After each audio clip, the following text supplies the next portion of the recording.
I hope everybody is doing okay. Now this is kwa tugenda kulawo for starters. Omukadde oyo mulaba gwe mutedde mu screen. Fena tukuze batugamba w'amaanyi era ali smart. Ku byombi talina kyali. Ngamba General Museveni.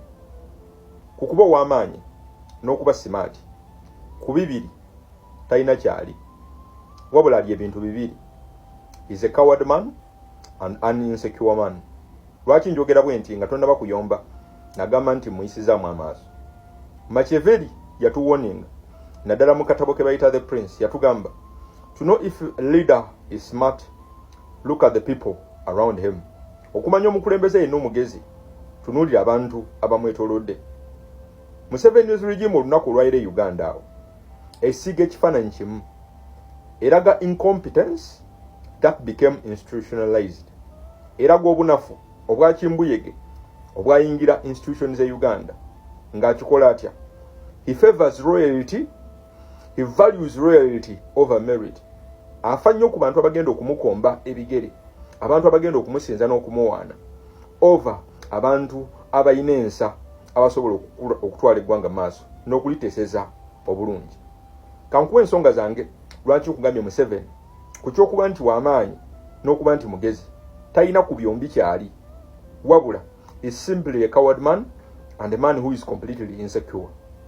Uliriza, Machiavelli atugamba, a ruler's mind is revealed by those he keeps close. Obwongo oba entegeera y'omukulembeze yonna ogirabira ku bantu abo baleetera okumwetooloola. Smart leaders choose smart people. Abakulembeze abagezi bachuzinga abantu abagezi okubeetoloola. Weak leaders choose weak ones. Abakulembeze abasinga okuba abanafu bachuzinga abantu abasinga okuba abanafu okubeetoloola to avoid being challenged, okwewala okubeera challenged. In Uganda, Museveni surrounds himself with royalists. Museveni making sure nti yeetooloolwa abantu bokka ba yes men, non-reformers. This reveals insecurity, not wisdom. Kino kiraga butitizi, kiraga buteesiga, tekiraga magezi.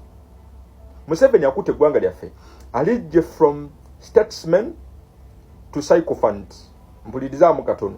Alijje ku bantu abalina amagezi n'okumanya okumuwabula n'okutereeza eggwanga lyattu Uganda, n'alizza ku Bakimbuyege abaliwo just okumusinza nga tewali ku bo yadde asobola okumuwa amagezi. Competent administrators are pushed out or were pushed out. Yakwata abantu bonna abayinamu ku nsa we yajjira n'agenda nga bonna abazze ebbali. Many skilled servants and army officials were retired early or sidelined, replaced by flatters and relatives. Abantu bangi abaali mu magye abayina competence, abayina obusobozi, abayina amagezi okuwabula regimu ye, abasinga ku bo baabawummuza mangu, abamu ku bo beegendereza mu gavumenti z'abannakyemalira esinga okuba ennyingi. Abantu abayina ensa okuwabula n'okutereeza eggwanga batandika okufa mu ngeri etategeerekeka. Gwayagala okukakasa bye njogera, tunuulira oba tracking a record ey'abantu abasirikale abadde basinga okuba ab'amaanyi abasobola okubeera threat within regime ya Museveni. Engeri gye bafuddemu sigamba nti yabasse munatera okutuvunaana. Nze nkugambye gwe weetegereza abantu abadde competent mu magye, engeri gye bagenze bawummulamu mpola mpola, ojja kukitegeera nti abadde making sure nti waliwo engeri ekkubo abantu abali competent gye babadde bawummulamu n'engeri abamu ku bo gye badde bafaamu okutereeza n'okweliminatinga threats. Ebikolwa ekika ekyo tebeera bya bakulembeze b'amaanyi, bibeera bya bakulembeze banafu, bakulembeze abali incompetent, bakulembeze abatali smart. Point eyokusatu eri nti the rise of entertainers, non-technocrats. Mu regime ey'omukulembeze nga si mugezi era nga si w'amaanyi, abasanyusa, abasinza, abamukomba ebigere, abamulya mu ngalo bagenda mu bifo ba technocrats ne babazza ebbali. Ministers and MPs act more like praise singers than public servants. Ba minister ne ba MP tunula mu regime ye waffe obudde buno ba actinganga basinza, baliwo okusinza Museveni tandikira ku prime minister cabinet yonna nonyezaamu omuntu omu gwosobola okusimba wali n'ogamba nti asobola okuyimirira mu cabinet n'awakanya mukama we. Obudde buno Museveni alina mbuzi, alina mboga, bw'aziyita nti gundi ziriwo kuyitaba. Tetuyinaamu bantu basigazzaamu maanyi na ndasi kuyimirira gamba Museveni nti ekikyamu nti ekyo kituufu. Obudde buno mu bantu abagira Museveni tuyinza okuba tulinayo abantu babiri bokka abakyasobola okumugamba nti ekyokoze kikyamu tetukikiririzaamu, nga n'okweraliikira kuli ku Kayinde Otafiire olunaku olwaleero, ndowooza ne Babu Owino eyakafiirwa mutabani we.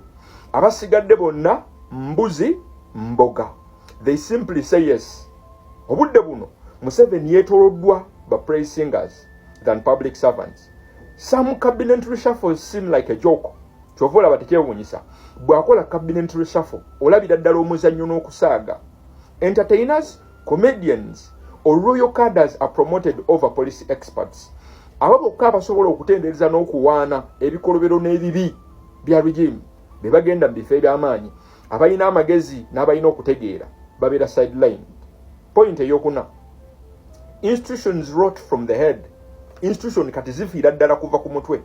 If appointments are based on loyalty, not skill, the entire institutions suffer. Bwe kibanga abantu abakulira institution kati quality esinga okuba enkulu, bwebwo obwesimbu n'okusobola okutendereza omukulembeze, institutions zonna zifa. Look at the UNRA. Tunula mu UNRA olunaku olwaleero, UBC, the Electoral Commission. Tunula mu buli institution ondagayo omuntu omu asobola oyimirira ku kigambo kinagamba nti institution eteekeddwa kuddukanyizibwa bweti n'awakanya mukama we.